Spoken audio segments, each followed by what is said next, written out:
Okay, going on. We were just on Duke Ellington's and Thelonious Monk and things which are extension, you see. First you've got early jazz. You've got Jelly Roll Morton, you know.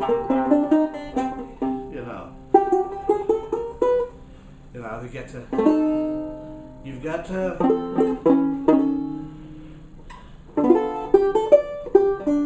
You got Jelly's easy-going chords like the old days, the movements, whatever. But then when you comes along, you get Duke, which expands the cycle of fifths. You see, and that. Then you get Monk, who even goes farther because he does everything chromatic. For example, his Ask Me Now.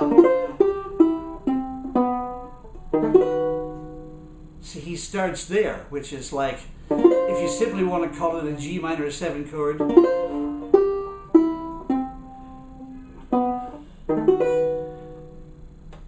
but it's not. It's a lot of different things because it ends up on a B7. Then it goes down to F minor 7, which ends up on a B flat.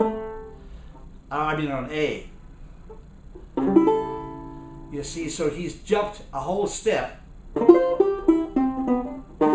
the B, and then it goes to the A. Then it goes to the D minor, and he goes around. But he does it by chromatic kind of things in his melodies and what he does. When he plays Ellington tunes, he voices like Ellington, however. So you have to learn the conversations. Now, I'm getting way ahead of myself because those are very modern, getting to be very modern kind of dialects and genre. Let's go back to the before, what we need to hear and learn. Now, you've learned that you need to know the scales, you need to know the melodies, scale and melody. Melody is most important. Then the harmony, simple harmony, then the scales which make up the simple harmony.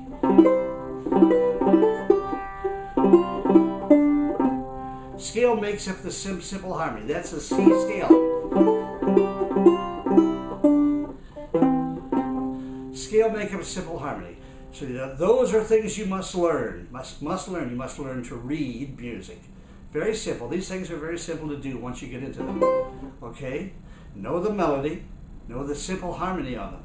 Then you must learn the cycle here to hear the cycles, cycle of fifths, the sevenths. You must learn to hear the sevenths moving. You must learn to hear whether it's major or minor. You can hear the major 7 in the minor 7, 6. Now those things, if they're not a 7, and they're not a third, and they're not a root or a fifth, if they're not a root or a fifth, or a third or a 7, because now we're up to a 4-note chord on the 7th chord. If they're not those notes in the scale, then they're what we call color tones. Color tones. And they do not really alter where the movement of the tonality is going, like the 7ths and the 3rds do.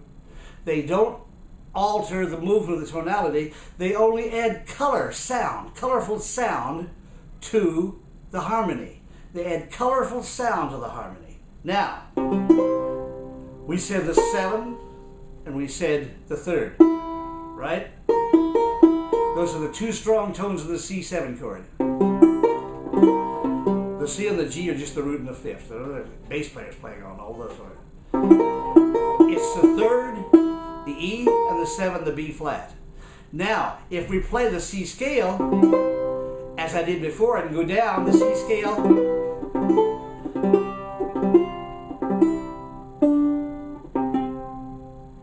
Now, we've got some color tones in there.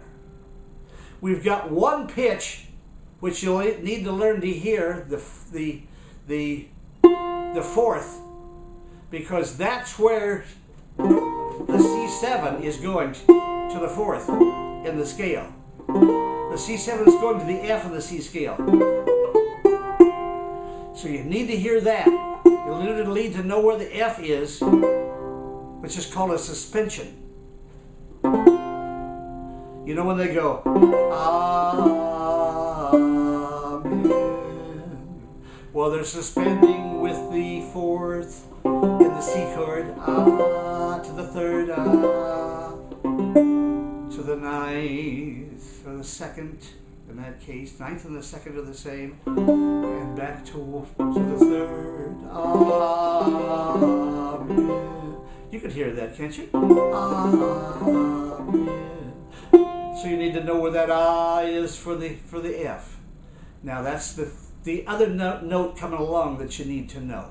That note, okay, in the chord. Now, but otherwise, when you go down the C to the B, that B natural is called a major seventh. We've talked about that before. Major seventh is just a color tone. It doesn't affect what's going on. It just colors your ear. It colors the harmony. So we get. Now the sixth just is also a color tone. The A, it just colors the harmony. Now when you hit the G, that's the fifth. That's the root of the fifth. Then you go down to the and you go down to the fourth. You must hear that. You go down to the third. You know the third. That's the strong major or minor.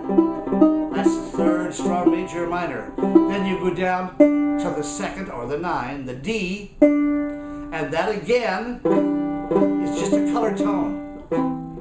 It doesn't affect the chord. It just adds a color. Now, if you were to say, "Who can I turn to?" you would have a 9, so I put the E underneath. I could play it with the C and the G and the 9, but I put the E, so I'll have a strong tone to know whether it's major or minor. See how different, how nice it sounds? All right, so I've got a major with a 9 melody. It goes down to the C. Now it goes up to the third, the E. Now I could go, can I turn? Now when I go here, I could add the major 7 color tone. Hear that? Hear how pretty that is? That means nothing. Could be the C, it could be the G, it could be the E. I mean the A. It could be the A. So it could be the C, the B, the A, the G, it doesn't matter. You could come down all the way. You could go, who can I turn to? See that? Who can I turn? Just color tones. The octave C, the major 7, the 6th, the 5th. But if I go, who can I turn to, and go C, and then I go to B flat. Ooh, hear that? That's going somewhere else. That B flat wants to go to the A, and the E wants to come up to the F. We've just gone to a cycle, a fifths, from the C7 up to the F. So your ear must hear the difference between the third, the strongs, and the third strongs and the 7th strongs against just what's color tones. The major 7, the 6th. Those are just coloring the chord. So you must hear color tones. You must sit around and practice color tones. Now, a good way to do things is in the song. In the song that is what's his name's song? Well, I'll get to that in a minute. I'll get to a song using where you can hear the major 7 chord.